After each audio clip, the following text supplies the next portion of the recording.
আল্লাহর কথা তো সবই সত্য, কসম কাটলেন কেন? আমরা কসম কাটি সন্দেহের জন্য, দূর করে দেই। আল্লাহর কোরআনে কি সন্দেহ আছে? তাহলে আল্লাহ কসম খাইলেন কেন? বারবার কসম খাইলেন। তিনের কসম, জৈতুনের কসম, তুরে সিনার কসম, নিরাপদ শহর মক্কা নগরীর কসম কেন খাইলেন? এর বিস্তারিত কথার সংক্ষিপ্ত জবাব হলো, আল্লাহর সব কথাই সত্য, গুরুত্বপূর্ণ, তবে কসমের কথাটা আরো গুরুত্বপূর্ণ বুঝাবার জন্য।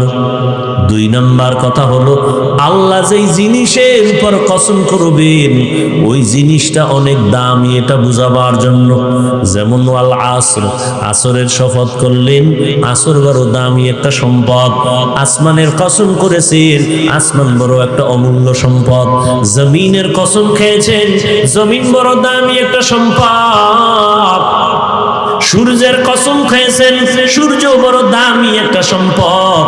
দুনিয়ার বড় বড় বড় বড় বেঈমান ওই সূর্য দেখা চিন্তা করে করে কালেমার পতাকায় বুকছি, এত বিশাল সূর্য কে বানাইলেন? এটা কেমনে চলে?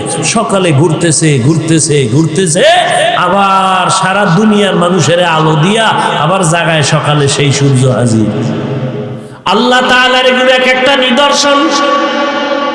আসমান একটা নিদর্শন। এই প্যান্ডেল টানাইতে কত পরিমাণ খুঁটি, আরো পারলে ডেকোরেটরওয়ালারা আরো খুঁটি দিতে চায়। এই প্যান্ডেলে এতগুলো খুঁটি যদি দেওয়া লাগে, আল্লাহর আসমান 7টা আল্লাহ টানায় রাখছেন, কোনো খুঁটির কোনো প্রয়োজন হলো না। নিচের থেকে খুঁটি নাই, উপর থেকে রশির কোনো টানাও নাই। এগুলো জ্ঞানী যারা ভাবতে থাকবে আর বলবে, রব্বানা মা খালাকতা হাযা বাতিলা সুবহানাকা ফাকিনা আযাবান নার। আল্লাহ, তুমি অনর্থক কিছু বানাও নাই। আসরের শপথ করে আল্লাহ বুঝাইলেন, আসর বড় দামি, এটাকে তুমি যদি দাম দাও তো তোমারও দাম বেড়ে যাবে। এরপরের কথাগুলো আরো গুরুত্বপূর্ণ। আল্লাহ বলেন, ইন্নাল ইনসানা লাফি খুসর। কসম খাইয়া কথাটার গুরুত্ব বাড়াইলেন, আবার ইন্না নিশ্চয়ই তাকিদ দিলেন। সব দুনিয়ার মানুষ অবশ্যই জাহান্নামী। দেখেন তো, একদিকে কসম খাইলেন, আবার তাকিদ দিলেন 2টা। ইন্না এক তাকিদ, লাফি লাম তাকিদ, বারবার তাকিদ দিয়া বললেন দুনিয়ার সব মানুষগুলো জাহান্নামী, একজন মানুষও বাদ নাই। আল ইনসানের আলিফ লাম ইস্তেগরাকি, সব মানুষ। বাংলাদেশের প্রতিটি মানুষ জাহান্নামী, আমেরিকার মানুষ জাহান্নামী, লন্ডন লেবাননের মানুষ জাহান্নামী। এক কথায় জমিনের একটা মানুষও জাহান্নামী না বলার কোনো উপায় নাই। এই আয়াত তার দলিল, সব মানুষ জাহান্নামী। তুমি এটারে হালকা মনে করবা, শপথের সিল লাগাই দিছে, ওয়াল আসর, শপথ, কোনো সন্দেহ করা যাবে না। এরপরে আবার ইন্না, নিশ্চয়ই, আরো মজবুত, লাফি খুসর, অবশ্যই জাহান্নামী। এতগুলো কথা এত তাকিদ দিয়া শোনার পরে কি মনে হয় আল্লাহর কথা মিথ্যা? সব মানুষ জাহান্নামী, কসম খাইয়া কইছেন, তাকিদ দিয়ে কইছেন, সন্দেহ করা যাবে? তাহলে এবার আর নামাজ রোজা করে লাভ কি?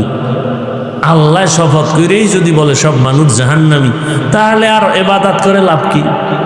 কথা কি শেষ? আল্লাহ কয়, যতই তাকিদ দিছি কিন্তু নামের ব্রেক লাগায় দিছি, ইল্লা কিন্তু। সব মানুষগুলো জাহান্নামে যাবে, কিন্তু 4 গুণওয়ালারা জাহান্নামে যাবে না। কয় গুণ? ইল্লাল্লাযীনা আমানু ওয়া আমিলুস সালিহাত ওয়া তাওয়াসাউ বিল হাক্কি ওয়া তাওয়াসাউ বিস সবর। 1 নাম্বার গুণের নাম ঈমান, দ্বিতীয় গুণের নাম নেক আমল। প্রথম গুণের নাম কি? দ্বিতীয় গুণের নাম কি? ভালো করে খেয়াল করেন। আল আসরে সূরাটা সবার প্রিয় একটা মুখস্থ সূরা। ছোট্ট সূরার মধ্যে পুরা জিন্দেগি ঢুকানো। টের পাইবেন কে জান্নাতের পথে আছেন, কে জাহান্নামের পথে আছেন, এই সূরা আপনাকে বলে দিব। সব মানুষ জাহান্নামে যাবে, 4 গুণওয়ালারা জান্নাতে যাবে। 4 গুণের মধ্যে প্রথম 2টা গুণ ঈমান আর নেক আমল, এটা আল্লাহর হক। কার হক? আল্লাহর হক। আরো যে 2টা গুণ আছে, ওই 2 গুণ হলো বান্দার হক। সেটা কি? ঈমান ও আমলের দাওয়াত অন্যকে দাও, আর যারা ঈমান আমলের বিরোধিতা করে তাদের বাধা দেয়। বান্দা যদি ক্ষমা না দেয়, আল্লাহ ক্ষমা দিবেন না। তাহলে যারা আমরা ঈমানওয়ালা আমলওয়ালা, আমাদের মাত্র আল্লাহর হক আদায়ের পথে আমরা আছি। ঈমান আছে, আমল আছে, মাত্র আল্লাহর হক আদায়ের পথে আছি। কিন্তু জান্নাত পাওয়ার জন্য 4 গুণ লাগবে, আরো 2টা গুণ হলো বান্দার হক। ঈমান আমল আমি একা আনলে হবে না, অন্যরে দাওয়াত দেওয়া লাগবে। ঈমান আমলের দাওয়াত, যারা বিরোধিতা করবে বাধা দেওয়া লাগবে। অতএব যারা শুধু ঈমান আনছি, নেক আমল করি, জিকির করি, তাহাজ্জুদ পড়ি, পীরের কাছে যাই, তাবলীগে যাই, এখনো কিন্তু জান্নাত রেডি না। বান্দার হক আরো 2টা গুণ আছে, আদায় করছেন কিনা হিসাব মিলান। আল্লাহর হক আদায়ে যদি ত্রুটি থাকে, আল্লাহ ক্ষমা দিবেন। বান্দার হক যদি ত্রুটি থাকে, বান্দা ক্ষমা না দিলে আল্লাহ দিবেন না। যেমন আমি শুরুতে একটু আওয়াজ দিছিলাম, এবার বলি, অন্যরে দাওয়াত দেওয়া, অন্যকে, অন্যের জবাব আল্লাহ কোরআনে বলেন, ইয়া আইয়ুহাল্লাযীনা আমানু কু আনফুসাকুম ওয়া আহলিকুম নারা ওয়াকুদুহান নাসু ওয়াল হিজারা আলাইহা মালাইকাতুন গিলাদুন শিদাদুন লা ইয়াসুনাল্লাহা মা আমারাহুম ওয়া ইয়াফআলুনা মা ইউমারুন।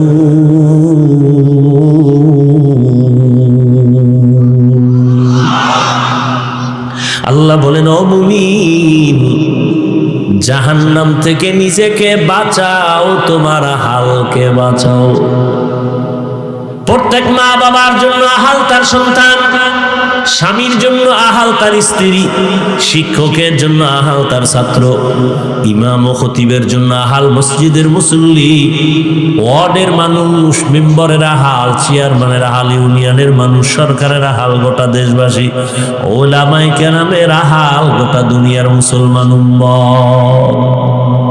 মা বাবা জাহান্নাম থেকে নিজেকে বাঁচাবেন, তারপরের দায়িত্ব আপনার সন্তানের বাঁচাবেন।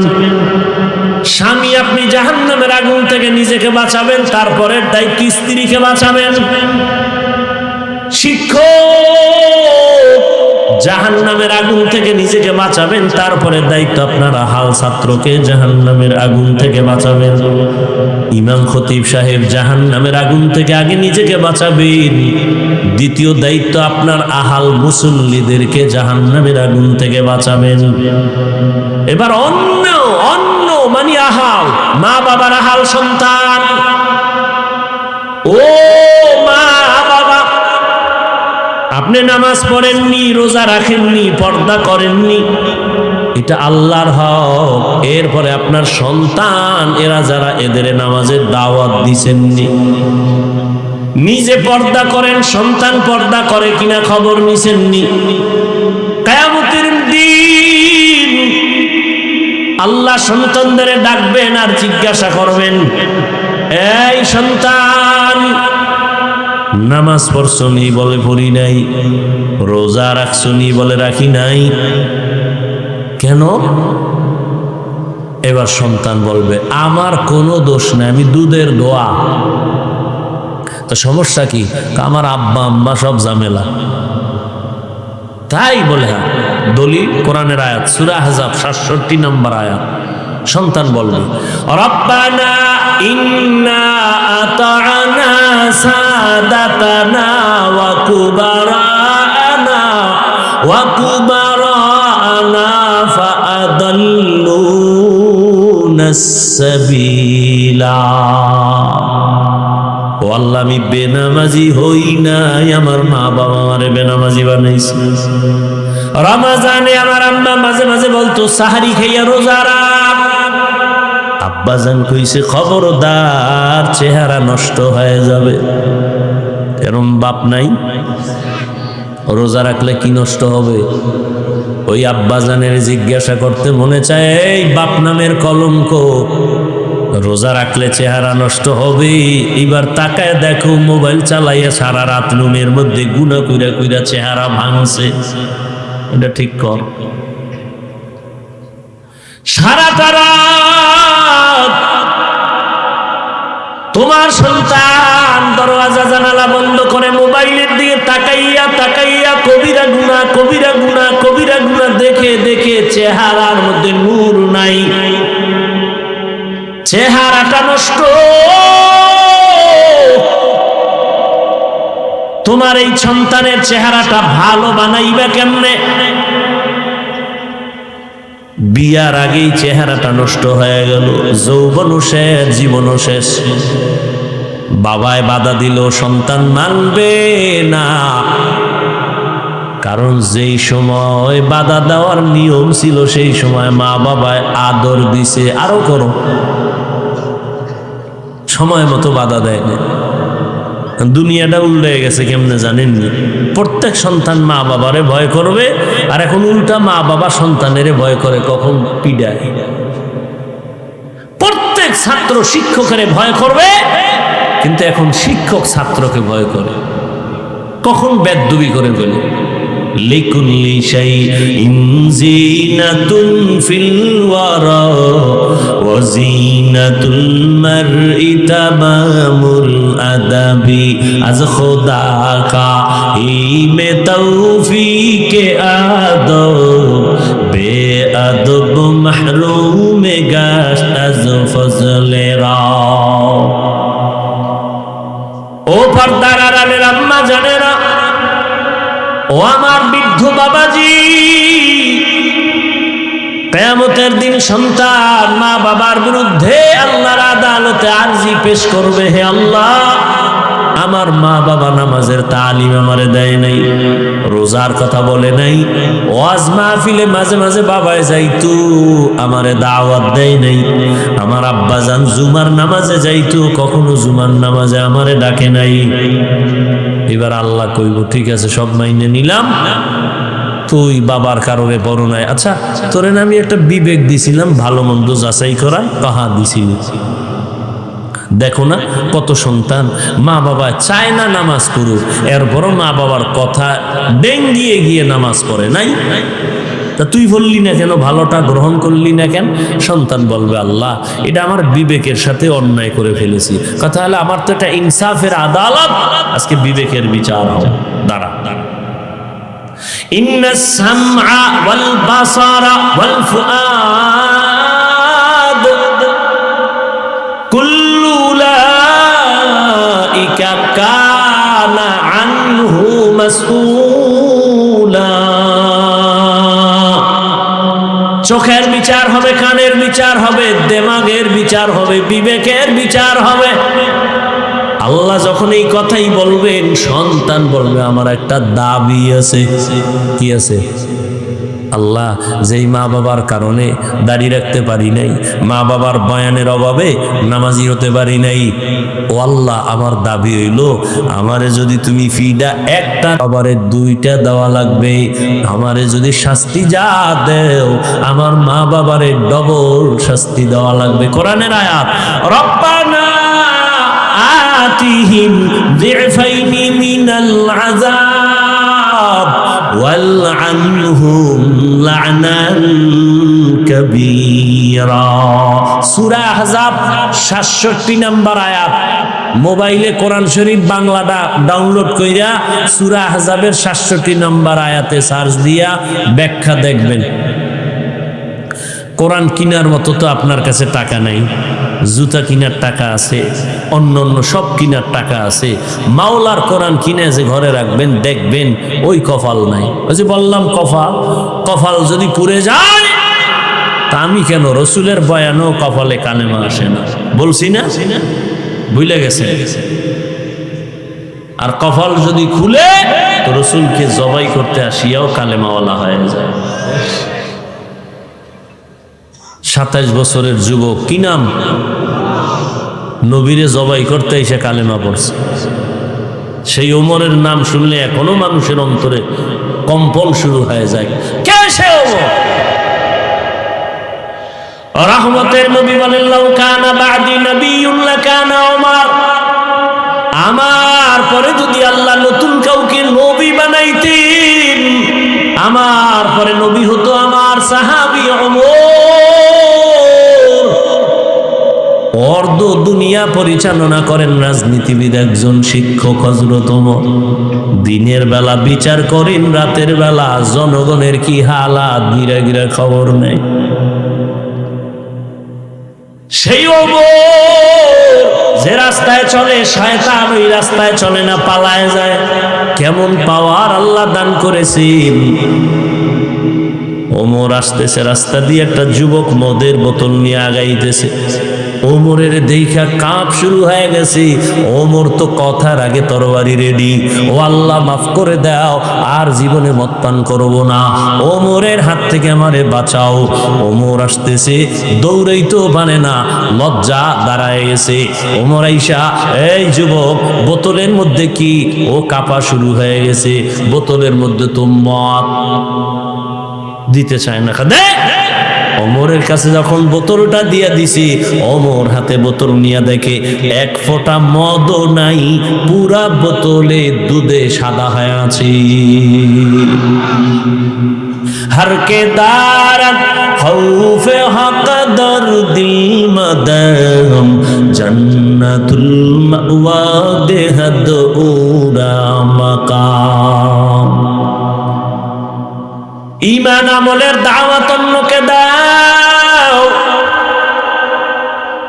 নিজে ঈমান আনো, নিজে আমল করো, তারপরে অন্যকে দাও। মা বাবার প্রথম দায়িত্ব নিজে নেক আমল করবেন, এরপরে সন্তানদেরকে আমলওয়ালা বানাবেন। এক বাবাই গিয়া, ওমরের আদালত তো আগুন আগুন, বাবাই গিয়া বিচার দিছে, আমার ছেলে হক আদায় করে না। ওমর কয়, আপনার কথায় বিচার হবে না, বাদী পাইছি, বিবাদী কই?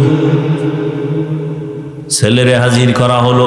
ছেলের কয়, কার আদালত টের পাইছো নি? কয়, পাইছি, খলিফাতুল মুসলিমিন। তুই বাবার হক আদায় করো না কেন? কয়, খলিফাতুল মুসলিমিন কথা ঠিক, আমার একটু কথা বলার সুযোগ আছে? কা আছে। কি? আমার বাবার পক্ষ থেকে কি আমার উপরে কোনো হক নাই? ওমর বলে, আছে তো। জানতে পারি? হ্যাঁ জানতে পারো। কি হক? খলিফাতুল মুসলিমিন। এক নম্বর হক হলো তোমার বাবা একটা ভালো মা ঘরে আনবে, এটা এক নম্বর কাম। ভালো ফল খেতে চাইলে ভালো গাছ লাগাও, ভালো সন্তান যদি পেতে চাও ভালো মা ঘরে নাও। ভালো মা কই পাইবা? রমনা পার্কে যায় দেখো, ডানা কাটা ভরি ঘরে নিয়ে আসো। ডানা কাটা ভরি মানে কি? ও ঘরে আসলেই ডানা কাটবে, মায়ের ডানা কাটবে, বাবার ডানা কাটবে, শেষে স্বামীর ডাও কাটবে। ডানা কাটা ভরির কামই হলো ডানা কেটে দাও। কিছুদিন পরে বলবে তোর মা খারাপ, বাপ খারাপ, ঢাকা ল।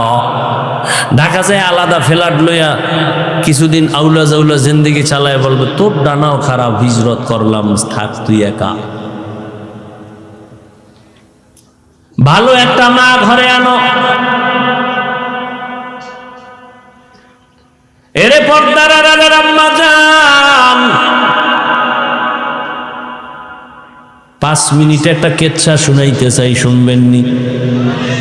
শুনবেন? ঘুম আসতেছে আপনাদের না?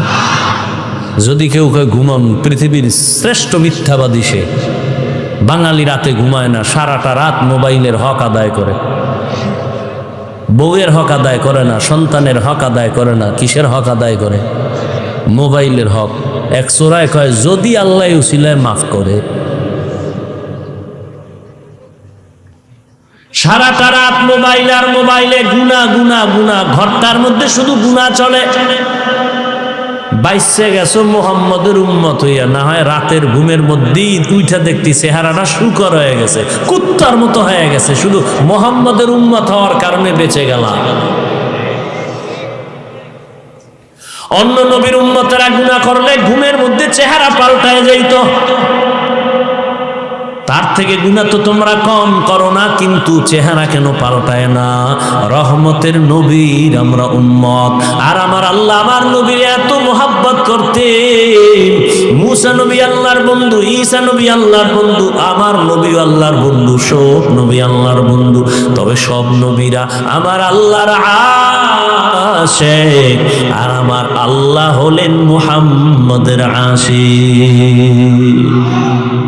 ইমামুল আউয়ালিন আল আখিরিন বহরে সদকা।